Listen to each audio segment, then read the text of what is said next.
Andrew and Philip are back with me. It seems like it's commentary on the Department of Justice from these cities. So I'd like to make everyone remember something, which is that in Minnesota, Renee Good was shot and killed. Alex Preddy shot and killed. Another individual was shot, unfortunately didn't die. The locals are investigating. They asked the Department of Justice for something that is routine, that happens all the time, which is not that they get exclusive access. They don't want to take the evidence from the feds. They just want to have access to that evidence that the feds have, that the state doesn't have, so they can do their independent investigation. And what is Todd Blanche's response to that? Mr. I cannot believe that the locals don't want to work with us. He has said the Department of Justice is not turning that over. It is outrageous. Why would you do that if you don't want, and if you want to find out what happened, you would turn it over and have an independent investigation? That happens all the time. That is not happening. That is Todd Blanche's decision. His confirmation hearing, the way I look at it is this is the midterms. I mean, for people who think that, oh, this is like we have to worry about the midterms down the road, that is true. But if you are interested in the rule of law, it is what are the senators going to do on his confirmation? Because you have seen, and we just talked about it, the undermining of the rule of law in up one side and down the other. Every career person that I know who worked in the Department of Justice is outraged. Judges are outraged. This is not a political issue. This is not a partisan issue. It is just unbelievable what Todd Blanche has been perpetrating. I want you to stay on this point because I believe he's met with Cassidy, he's met with Grassley, he's met with Cornyn. That is interesting to me because it says that he knows he has to shore up Republican support. I think he can lose 3 Republican votes in that final confirmation hearing. When you say that the midterms are on the line here, I think what you're saying is you're going to need some Republican senators who rebuke Blanche as the nominee. But if they do, where does that then leave us, with him as an acting AG? Yeah, well, you know what? That's like what it says is that the Senate said no to him. Mm-hmm. That, you know what? That itself is fine. I mean, yes, the midterms will still be an important matter, but saying no, for the Senate to say this is a line beyond which we will not go. Let's remember another thing that he did. Under his watch, the Department of Justice sought to indict 6 sitting members of Congress. What was their crime? Their crime they were investigating was speaking. We just talked about free speech. These are members of Congress speaking the truth about what is the obligation of members of the military. And it was so weak that the grand jurors refused to indict. That's how far the Todd Blanche Justice Department has gone.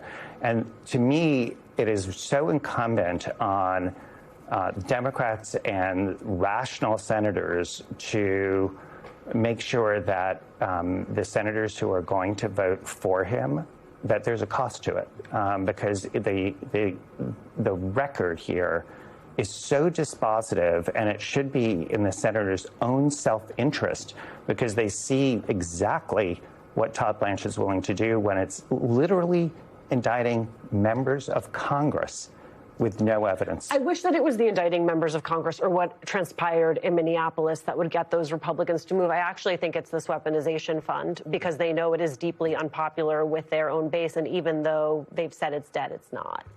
Yeah, I mean, all this goes back to a broader question, which is to what extent is Donald Trump feeling held accountable in any regard, right? And clearly Todd Blanche does not feel as though he's being held accountable. He's being rewarded for what he's done. All these things you've talked about happened. Most of them happened before he actually got tapped to be actual AG. So to whom is Donald Trump and to whom are the people around him feeling as though they have to worry about, right?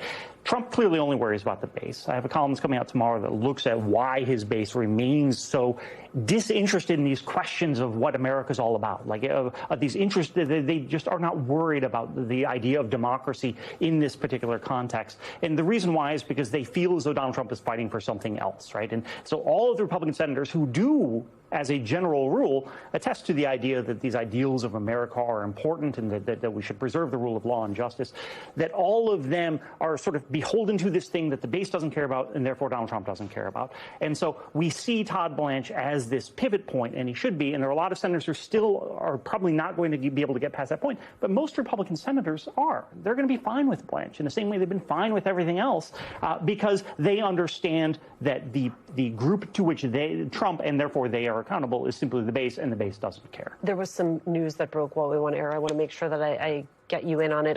A federal judge just quashed subpoenas aimed at Minnesota Governor Tim Walz and Minneapolis Mayor Jacob Frey related to their refusal to cooperate with the federal government's immigration action.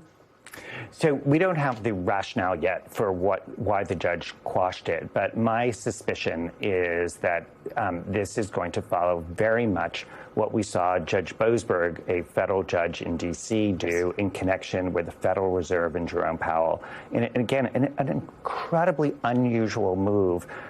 You had a judge quash a grand jury subpoena, and what he said was it was done in bad faith, that there was no good reason, there was nothing there to investigate other than it being a pretext. We just talked about this idea of judges looking behind. That's what Judge Boasberg did. I cannot tell you.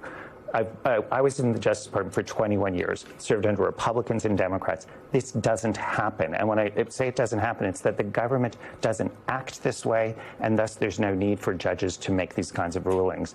But I strongly suspect we're going to see reasoning that follows what Judge Boasberg said in connection with the Jerome Powell Federal Reserve subpoenas, quashing those, because it looks so identical that there's, like, what's the there? I mean, can anyone sitting here say what they did that was possibly a crime? What is the there is really the name of this entire season. Andrew Weissman, thank you so much for great to be here. Philip.